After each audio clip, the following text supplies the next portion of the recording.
Hello guys, I'm Reagan and we are back with another Scarletmiata Diaries episode. It's been a long time guys, and right now we are on our way to Clark International Speedway because today I am going to share with you what it's like to go on your first track day. Let's do this.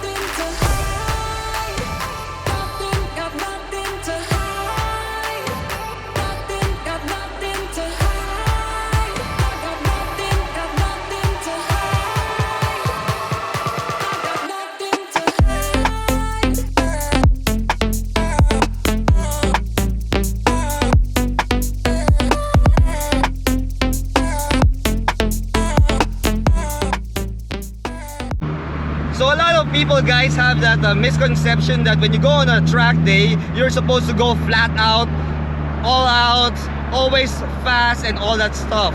But that's not really the case guys. After today, I'm going to share with you some tips on what to do on your first track day.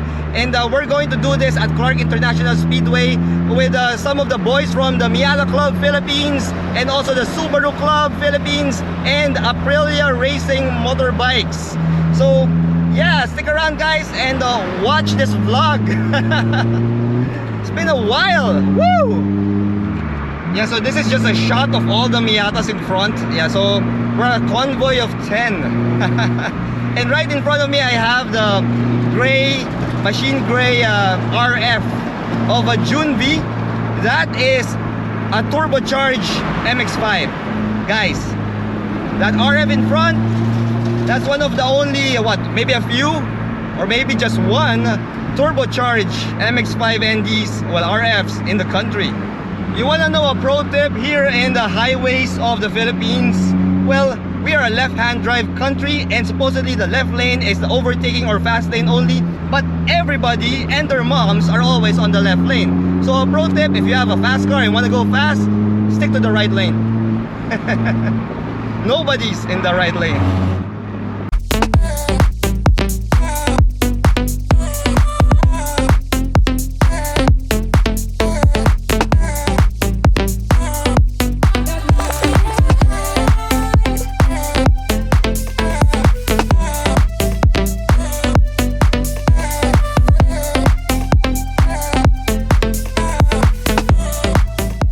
Alright guys, so we're now here at Clark International Speedway, and when you go on your track day, make sure that before you go to the track itself, your car is in tip-top shape.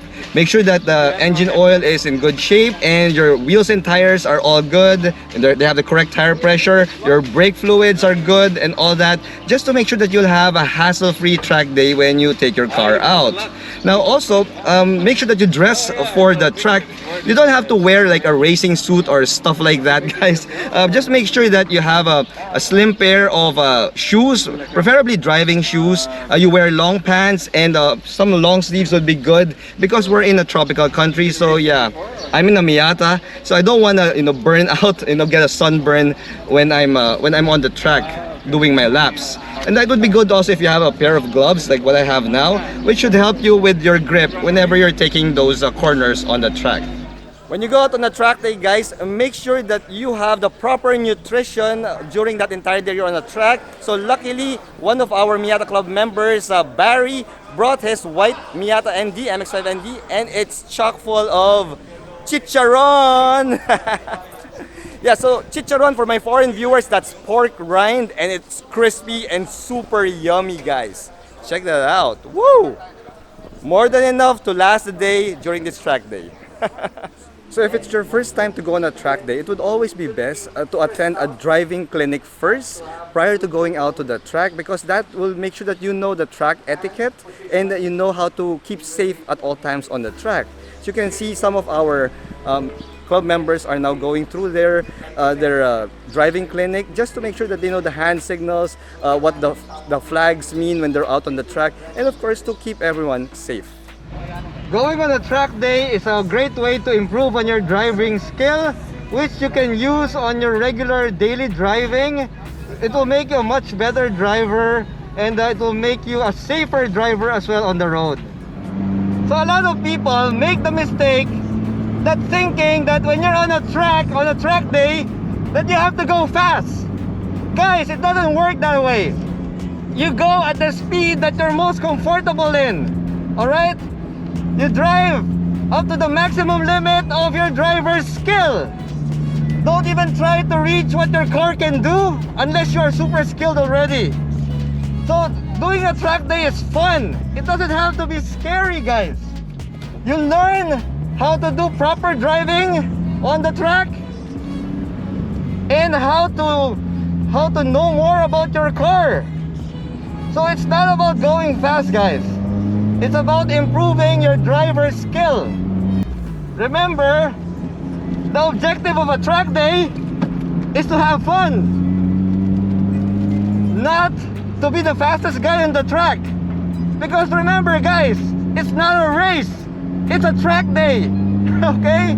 And there will always be somebody who's faster than you. Also remember, when you're going flat out, you're going 10 out of 10, you know, tires cost money, brakes cost money. So you don't also want to flog your car like that. Okay? Alright guys, here's another tip when you're going on your track day. Never ever overdrive your car. Alright? Sometimes you could get excited to do hot lap after hot lap after hot lap, and the first thing that will go will be your brake pads. Once your brake pads cannot dissipate heat anymore, then you're looking at your brake fluid starting to boil. And once your brake fluid starts to boil, you're gonna lose your brakes. That's a problem. So just make sure that if you're gonna do hot laps like what I did, you limit it to maybe 3 to 5 hot laps. If you're driving an MX5, it depends on the car. But for my case, I've determined that 3 to 5 hot laps is already okay. And I'm actually doing my cool down lap right now. So that's another really good tip, guys, because you don't want to lose your brakes, man. You don't want to lose your brakes.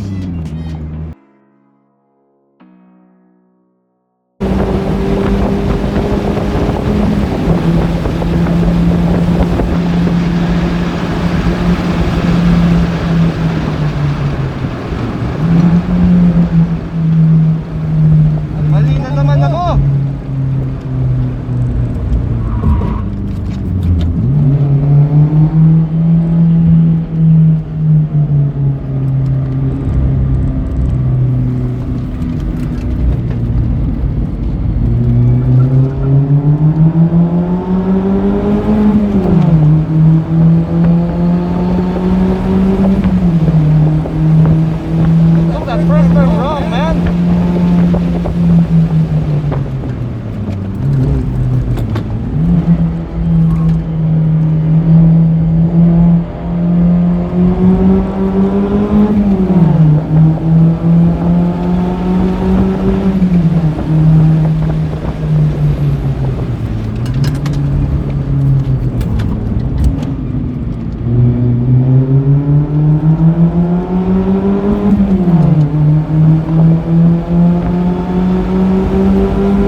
Alright, so I just came back to the pits right after my first my first heat going out with the Miata Club Philippines. So we were a lot of cars on that track, and as you can see, it's a lot of Miatas right here. So the track was a little bit crowded. So yeah, you couldn't really go flat out because you have to think of safety as a top priority when you go on a track day. My time for that was, my best time was 2 minutes and 38 seconds. I know it's not really the best time, the fastest time, but I know I could improve on that. Now here's the thing, guys. A lot of you would be thinking that, you know, in order to improve your time, you might want to upgrade your parts in your car, put on a turbocharger, supercharger, or upgrade your tires, brakes, and stuff like that. You know, modifying your car is really fun, but that's not really the best way for you to improve your time on the track. But the best way is to invest on improving your driving skill. You see, a lot of cars are already, well equipped when it comes to performance, but most of the time it's the drivers that really need to improve on our driving skill in order to have a better track times. At 197. Oh, that's the RSV4 factory. Yes. You know it. Hi, Ray. Yes, it's Mark De Hoya of Biker Box and Aprilia Racing. Oh, check that out. Hello, Ray. So, invite them to Biker Box, bro. Gentlemen, ladies, please visit us in our dealership, Sukat, Pampanga, and in Davao. We call ourselves Aprilia in Moto Guzzi, Philippines, owned and operated by Biker Box. Thank you, and nice for you to join. Alright. So guys, this track day was made possible because of Aprilia Racing Philippines. They invited the Miata Club Philippines over to participate in their track day. And I have with me the Aprilia Racing girls right here at the back. Say hello, girls. Hi. Awesome. Yeah, so this wouldn't have been possible without Aprilia Racing. So thank you so much, Aprilia Racing and Biker Box, for inviting us to this track day. Alright guys, so that's practically a wrap. So that was my track day here at Clark International Speedway. And these are some of the tips that you're gonna do if you're gonna go out on a racetrack on your first track day. So special thanks to Aprilia Racing for inviting us to this event. And so I hope you guys subscribe to my channel for your regular dose of Philippine automotive content. Thanks for watching.